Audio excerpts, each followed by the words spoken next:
Sabi nung isang kaibigan ko na tiga Cebu, na kaibigan din niya. Sabi niya, pare, bakit mo naman ginaganyan si Sara? Wala naman niyang ginawa sa iyo. Sinisira mo ang pangalan. Sabi niya doon sa kaibigan namin, utang ina pare, hindi ko naman kilala si Sara at hindi niya ako kilala. So ano bang pakialam ko sa kanya? Utang ina na rin. Utang ina na rin. Nandito ako ngayon sa distrito niya. Nagpapakilala ako sa inyong lahat. Ako si Sara Duterte. Kaya ko makipag-away sa kanal. Magandang gabi, mga batang Quiapo! Ako, balita ko, kanina pa kayong alas 6 ng gabi. Di wala nagsaing sa bahay. Patay. Maraming titilapong kaldero. Kung wala nagsaing sa bahay, wala pa rin kumakain. Sigurado kayo? O ngayon, dapat ako magsasalita. Pero, ngayong gabi, very special ang gabing ito sa Quiapo. Dahil mas gugustuhin ko na mapakinggan ninyo ang mensahe sa inyo mismo ni dating Pangulong Rodrigo Roa Duterte na dadalhin sa atin ang mensahe na yan ng kanyang maganda at magaling na anak na Vice President Sara Duterte.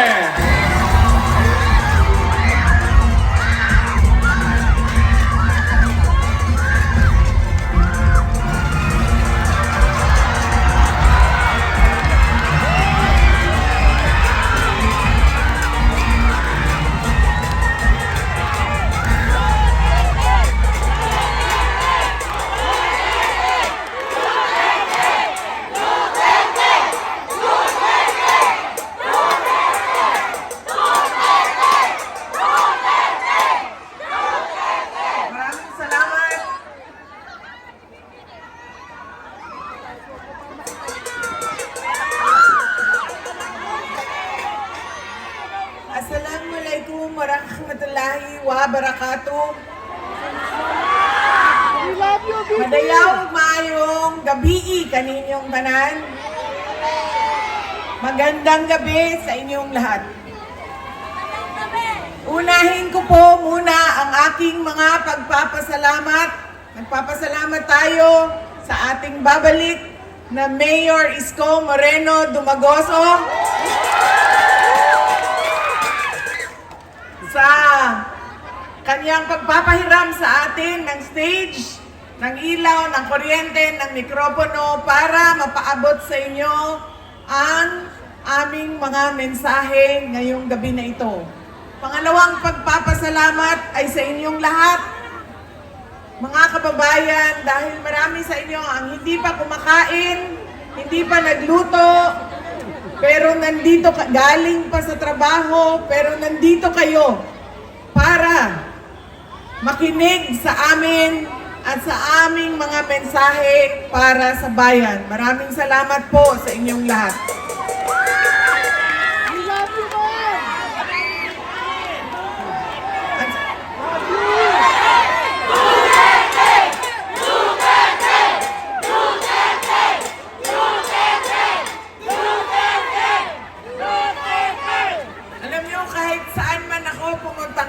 Galing kaming Samar, tumawid kaming Leyte, tumawid kaming Cebu, tumawid kaming Negros, pumunta ako nung isang kagabi dito sa syudad ng Maynila, kaninang umaga sa Quezon City. Ngayon bumalik na naman ako sa syudad ng Maynila. Ang sigaw ng mga tao ay Duterte!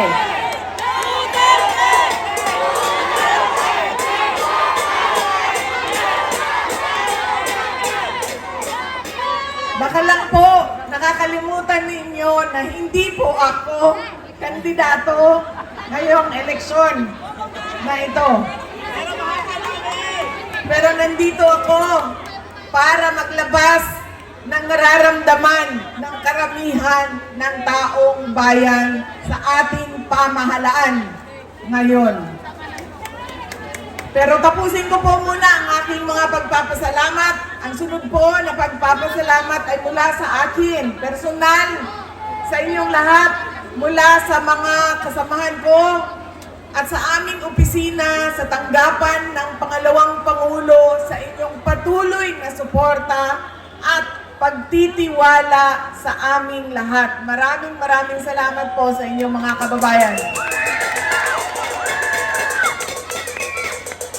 At ang huling pagpapasalamat ay mula po sa pamilya namin, ang pamilya Duterte. Napakalaki ng utang na loob namin sa inyong lahat sa pagkakataon na ibinibigay ninyo sa amin na makapaglingkod sa ating bayan. Dako, kaayo, ang amuang utang nga kabubuton kaninyong tanan sa oportunidad na ginahatag ninyo kanamo nga mga makaserbisyo sa ato ang nasod. Daghan kaayong salamat. Daghan salamat. Alam nyo, marami sa ating mga problema ngayon ay dahil sa ugali nating mga Pilipino kung paano tayo pumipili ng leader ng ating mga komunidad at ng ating bayan.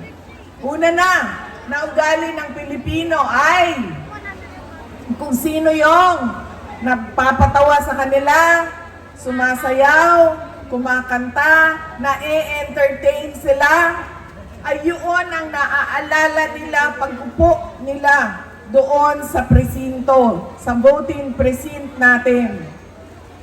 Hindi na natin tinatanong, ano ba ang pangako ng tao na ito nung siya ay tumayo sa entablado para mangampanya? Tinupad ba niya ang kanyang pangako? Yan ang ugali natin. Maganda sa paningin, sumasayaw, na-entertain ako, naaaliw ako sa kanya, iboboto ko siya. Hindi na natin tinanong. Noong ba ikaw ay nangako na 20 pesos ang kilo ng bigas ay tinupad mo ba?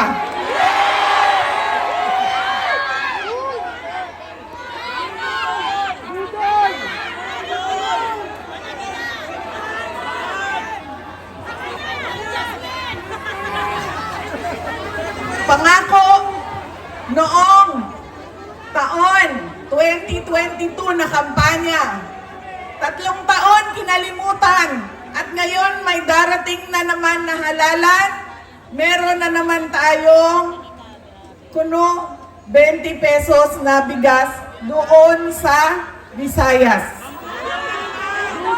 Na para bang nakalimutan na ang Luzon at Mindanao dahil hinahabol ang boto ng Visayas. Yan ang ugali natin. Hindi na natin tinatanong, nung tumayo ka ba, binigay mo ba yung pangako mo? Pangalawang ugali ng mga Pilipino sa pagpili ng kanilang mga leader. Galing sa pamilyang mga politiko, galing sa sikat na apelido, na endorso ng sikat at mahal natin na tao ay automatic ang boto natin. Hindi dahil Duterte yan, ay automatic ang boto ninyo. Dapat tinitingnan din ninyo, ano ba ang kapasidad at abilidad ng tao na ito. Duterte ka, pero ano ang kaya mong gawin para sa bayan? Kailangan ko banggitin na ang congressman ninyo dito sa distrito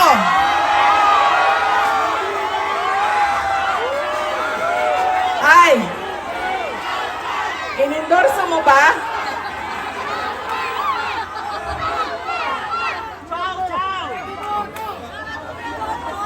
Yan. An example. Ang sample ng automatic yung boto natin, sikat, endorse ng sikat, galing sa pamilya ng mga politiko Duterte yan, boto natin yan. Ganyan ang ugali nating mga Pilipino. Alam nyo, yung congressman nyo, si Joel Chua ba yun?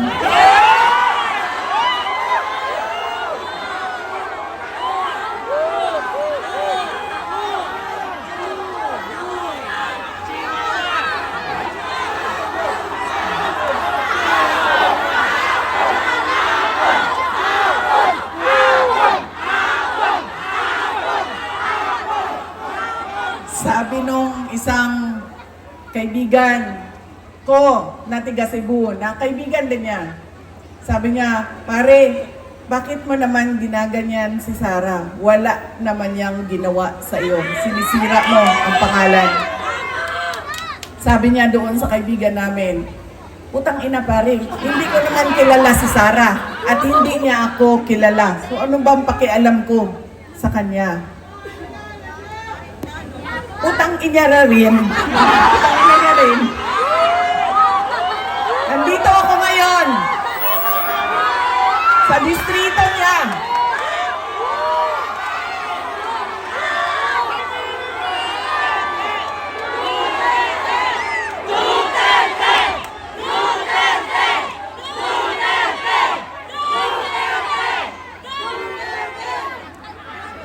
Nagpapakilala ako sa inyong lahat. Ako, si Sara Duterte. Kaya ko makipag-away sa kanal.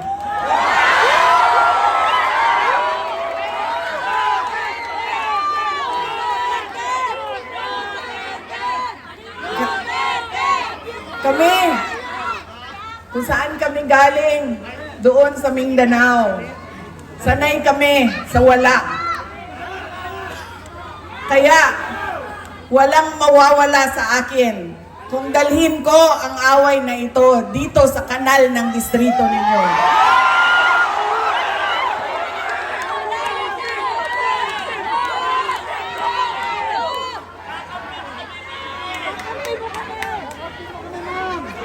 Mga sis, saan kayo galing?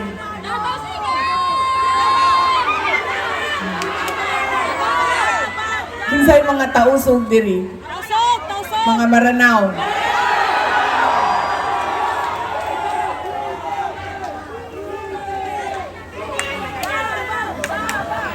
Kinsay mga Bisaya?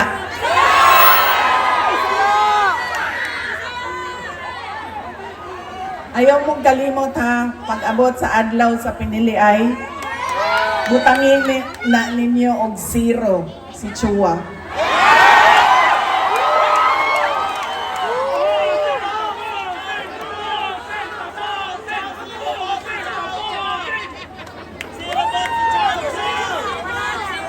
Pangalawa, sikat na apelido, pamilyang politiko, automatic ang boto natin. Pangatlong, ugali ng mga Pilipino sa pagpili ng kanilang mga leader. Kung sino yung may pera at bumibili ng boto, ay ibinibigay natin ang ating pagkatao sa kanila. Alam nyo, galing akong Bacolod, galing akong Manila, kahapon, Quezon City, tinatanong ko ang mga tao, magkano ba ang bilihan ng boto? 2,000, 3,000.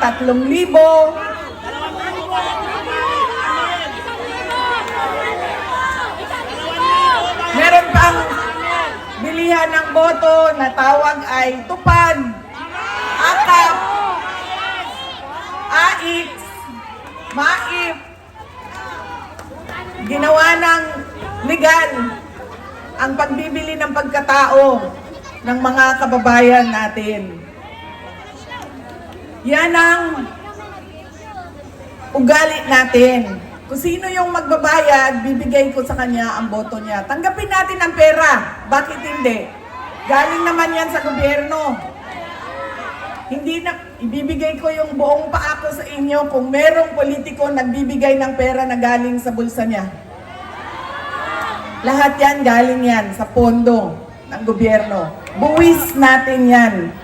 Tax natin yan na binabayad natin. Tanggapin nyo ang pera. Pero, pag-isipan nyo, karapat dapat ba itong tao na ito na maging leader ng aming komunidad? Dahil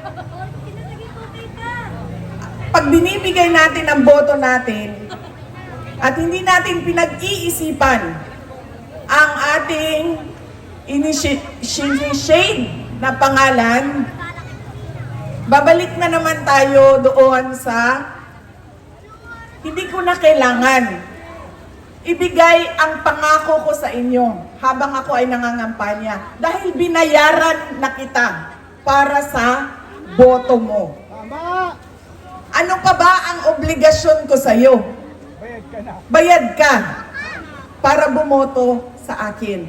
So bakit pa ako magbibigay ng tama at totoong serbisyo?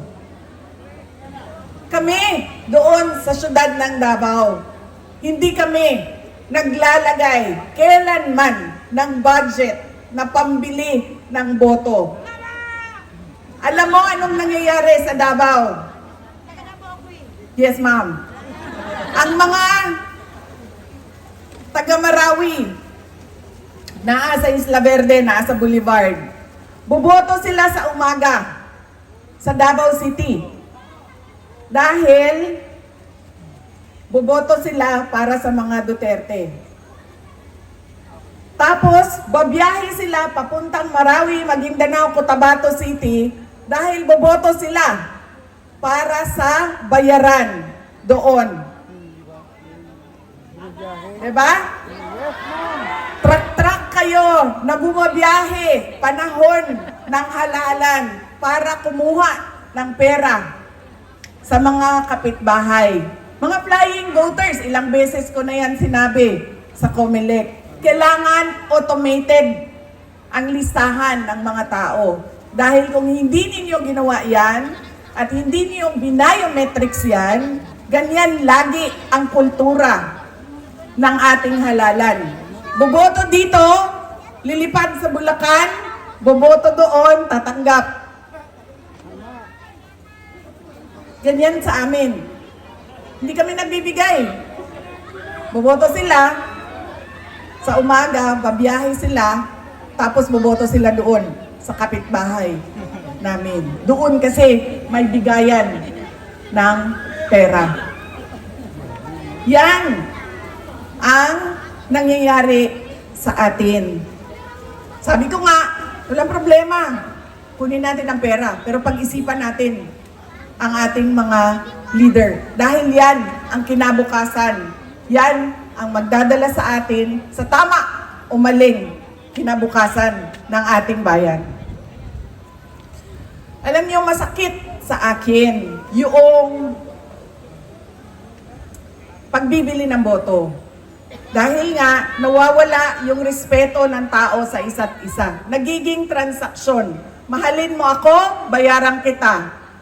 Pag hindi mo ako bayaran, hindi kita mamahalin. Nagiging transaksyon ang ating mga relasyon sa ating mga kababayan. At masakit sa akin dahil sino ba at kaninong boto ba ang binibili ng mga politiko? Sa mga mayayaman ba? Sa mga mataas ba ang trabaho at natapos? Mga doktor, binibili ba ng 2,000 ang kanilang boto? Mga engineer na kumikita ng 1 milyon isang buwan, binibili ba ng 2,000 ang kanilang boto? Hindi. Ang binibili ang boto, yung mga tao na araw-araw naghihirap, nagtatrabaho, naghahanap buhay dahil ang 2,000 ay napakalaking bagay para sa pamilya nila. Yung mga taong naghihirap at walang-wala. Masakit yun. Dahil pinagsasamantalahan yung kahirapan ng mga tao. Dahil ba walang-wala ako, bibilhin mo na ang aking dignidad at prinsipyo. Yan ang ugali natin, mga Pilipino. Kung sino yung naaalala, bahala na. Hindi ko na tatanungin kung ibibigay mo ba pangako mo. Kung sino yung sikat, kung sino yung malaking pamilyang politiko. At ibinibigay natin yung pagkatao natin sa taong magbabayad, sa tamang presyo. Kaya kailangan, madami ang nagtatanong, ano bang magagawa namin? Ano bang matutulong namin, Inday Sara? Wala na kayong matulong sa akin. Tumulong na kayo. Ginawa niyo na akong pangalawang pangulo ng ating bayan. Oh, susunod yun, sir. Pero sandali lang, sir. Nandito muna tayo. Huwag niyong kalimutan, hindi ako kandidato. Botante ako ngayong eleksyon na ito. Nagpapaalala ako sa inyo kung ano yung dapat gawin natin. Baguhin natin ang ugali natin sa pagboto ng mga kandidato. Ilang araw na ako umiikot sa iba't ibang lugar sa Visayas. Baka dahil naging 20 pesos yung bigas doon, dahil umikot ako doon, galing ako sa Marlete. Lang ako napaisip pa. Galing, oo nga eh. Bukas 20 na yung bigas na nga dito kasi dumaan sa Inday sa akin. Salamat kayo sa akin! Ngayon lang ako napaisip na. Galing ako sa Marlete, Cebu, Negros. Bacolod, Negros Occidental. Lahat ng madaanan ko, Manila, Quezon City, nagtatanong, kamusta na ba si dating Pangulong Rodrigo Duterte? Ang dami ng mga hindi ko kilala, nagsasabi, ikamusta mo kami kay President Duterte? Kahit hindi kami magkakilala, mga kababayan natin, kung saan-saan. Okay lang po si Pangulong Duterte. Wala naman po siyang problema sa sakit. Ang kanya lang ay hindi siya marunong sa gawaing pambahay. Hindi siya marunong maglaba, hindi siya marunong magluto, at hindi siya marunong maglinis ng kanyang kwarto. At isa pa doon, siya ay may edad na, 80 years old, si Pangulong Duterte. Ano siya daw?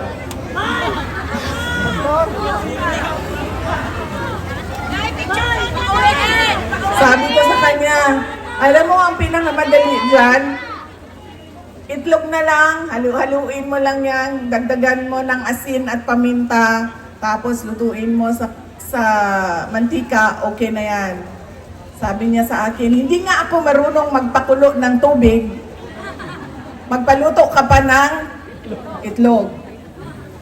Yun lang naman ang kanyang challenges o nahihirapan siya doon sa loob. Noong may Coke Zero doon sa supply kasi may vendo siya. May vendo sila. Kanina tumawag siya sa akin. Ganun pa rin, kinakamusta ko siya. Kamusta ba? May nararamdaman ka ba? Masakit ang ulo mo, masakit ang tuhod mo. Sabi niya, hindi. Masakit lang ang aking puso.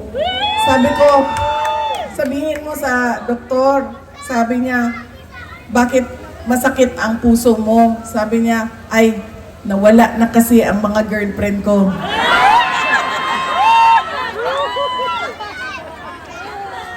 Sabi ko, ay, naku, huwag ka mag-alala. Dahil may 2 girlfriend dyan sa labas ng kulungan, nag-aaway, nag-aantay na lumabas ka. Tapos sabi niya sa akin, sumali ba sa away ang nanay mo? Sabi ko sa kanya, ay nako, wala na siyang pakialam sa'yo.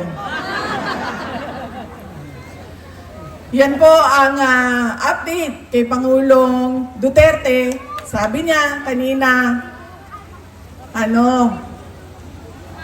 kailan mo ba ako ilalabas dito sa detention center. Sabi ko sa kanya, relax ka lang dahil mamayang gabi meron kaming meeting doon sa distrito ni Joel Chua. Ay, sorry. Distrito ni Apple Nieto.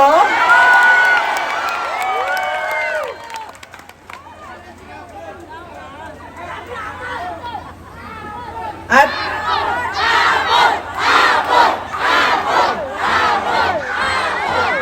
nasaan yung apple ko?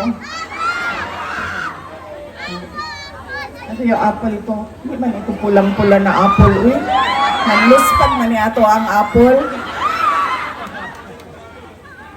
Yung apple ko. Bakit namumutla itong apple na ito?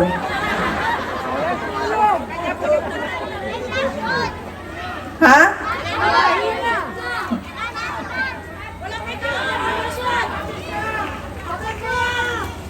Saan ako? Ano magkwento?